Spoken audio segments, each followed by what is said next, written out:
Quando não nos conhecemos o suficiente, caímos em algumas armadilhas. Principalmente nós mulheres, que por alguma razão ainda sentimos que para se sentir pertencente ou para se sentir amada, vista, reconhecida, vive uma espécie de necessidade por agradar. Hoje em específico, eu quero compartilhar com vocês o trechinho de uma história de um livro que vai relatando de forma sutil como é fácil cair nesse controle de um parceiro que de alguma forma demonstra afeto no sentido de cuidado. E quando a parceira, no caso, não consegue estabelecer em si os próprios limites, são aqueles buracos que ela vai caindo à medida em que vai se seduzindo pela troca, pelo que ela imagina que vai receber nessa conexão com esse homem. E de alguma forma, isso é um mecanismo que vai acontecendo de forma inconsciente, às vezes não automático, da rotina.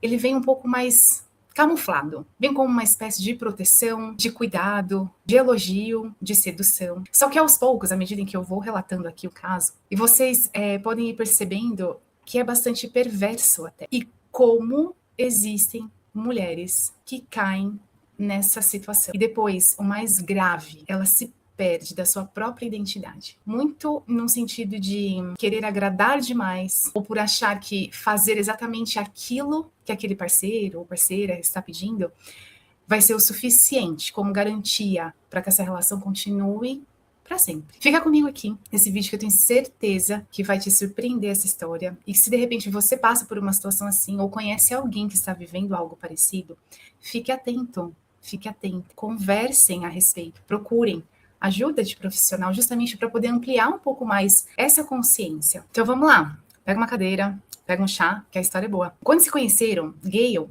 era uma bela aspirante a modelo e atriz. Com 50 anos, Bruce era 25 anos mais velho que Gale e um famoso diretor de cinema. Gale não apenas se apaixonou por Bruce, ela ficou totalmente impressionada com o poder e o talento dele. Bruce estava acostumado a estar no controle de todos os relacionamentos que tinha, e Gale estava feliz em atender aos pedidos deste parceiro. Em muitos aspectos, parecia um casal perfeito. Ela costumava brincar com as amigas que Bruce fizera dela uma mulher mudada. Bruce, que amava criar parceiras a imagem que desejasse, jamais se sentiria realmente satisfeito com qualquer uma de suas muitas esposas e namoradas. Gale sofria da compulsão por agradar, com ênfase em homens em especial. Pouco depois de se conhecerem, como presente de um mês de namoro, Bruce levou Gale para um caríssimo salão de beleza e disse ao cabeleireiro como cortar e modelar o cabelo de Gale. A cor também deveria ser mudada, de um louro para um castanho avermelhado. Enquanto ela estava no salão, Bruce sugeriu uma outra renovação. Talvez a cor do batom deveria combinar com o esmalte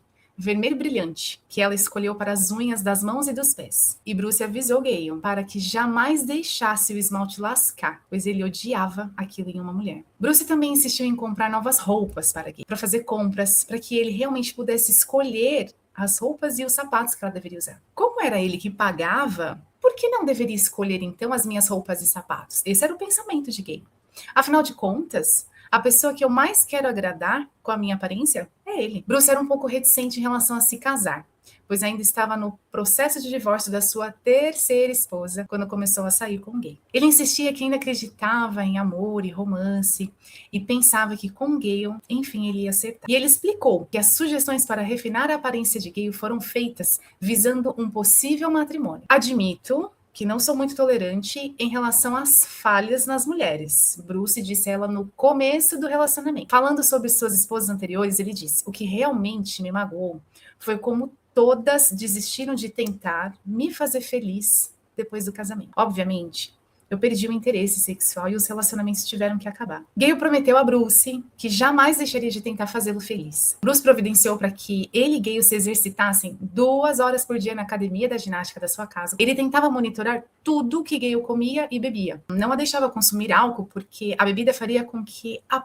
pele dela parecesse um pouco mais velha. E lembrava constantemente de que comer gordura iria piorar a sua celulite. Durante os primeiros meses do relacionamento, Gale ficou realmente lisonjeada com os esforços constantes do namorado para melhorar a sua aparência. Depois do primeiro ano da relação, ela admitiu que começou a se sentir um pouco oprimida pelo controle de Bruce. Quando ele deixou a cidade, sem ela para uma viagem, Gale ficou profundamente ansiosa, temendo que ele sentisse atraído por outra mulher. Gale sofreu uma recaída dos seus sintomas de uma disfunção alimentar. Quando eu ficava muito ansiosa, Gale comia muito chocolate. Depois, com medo de engordar, e temendo a reprovação e a rejeição de Bruce, tentava se desfazer do dano através de vômitos bulímicos. No aniversário de 2 anos de namoro, as sugestões de Bruce tornaram-se ainda mais extremas. Contudo, ele mantinha a isca do casamento e Gale seguia mordiscando. Bruce achava os seios de Gale adoráveis, porém pequenos demais para um vestido de casamento. Assim,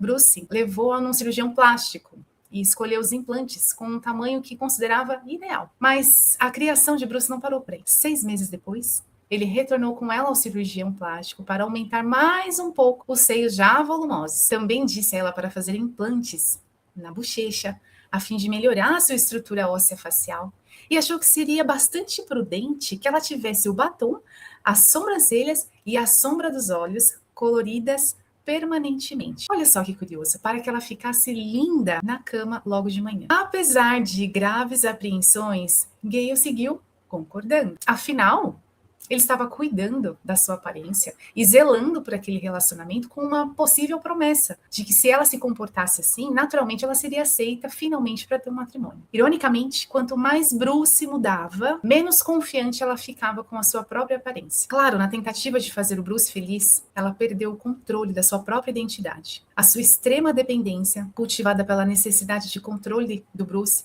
deixou vulnerável ao medo paralisante de abandono, que no final das contas tornou-se uma realidade dolorosa. O final dessa piada doentia, concluiu Gale, é que, de qualquer forma, ele me deixou. Não importou o quanto eu estava disposta a me sacrificar apenas para fazê-lo feliz.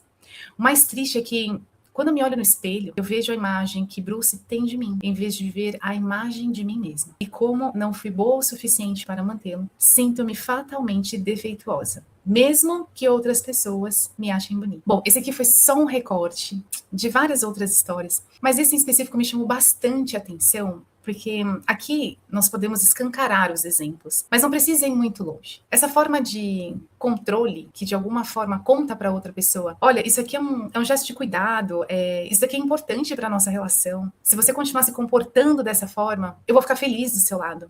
E quem vive ou tem muita dificuldade em se conectar com as outras pessoas de uma forma muito genuína, pode passar por essa dificuldade até em se reconhecer nessas relações, que acaba abrindo mão de si mesma, justamente para poder se encaixar nesse modelo, neste formato que ali é proposto, para enfim, então, viver um relacionamento que ela tanto gostaria. Mas viver este relacionamento justamente para que ela possa se sentir amada, se sentir vista, se sentir aprovada, porque o medo do abandono, da rejeição, da reprovação, da punição, eles são muito mais dolorosos. Só que esse é o ponto. Quanto mais eu vou me desfazendo de mim, eu vou me anulando para encaixar nesse olhar do outro, é onde realmente eu vou sentir a dor. É onde essa ferida, na verdade, ela não vai se curando. Pelo contrário, é uma ferida que ela vai se proliferando, porque não afeta mais só o seu corpo, afeta a sua autoestima, o seu valor, afeta a sua própria identidade, você já não se reconhece mais. E eu nem preciso continuar aqui dizendo o que mais isso pode trazer, além de depressão, de crises de ansiedade, de isolamento,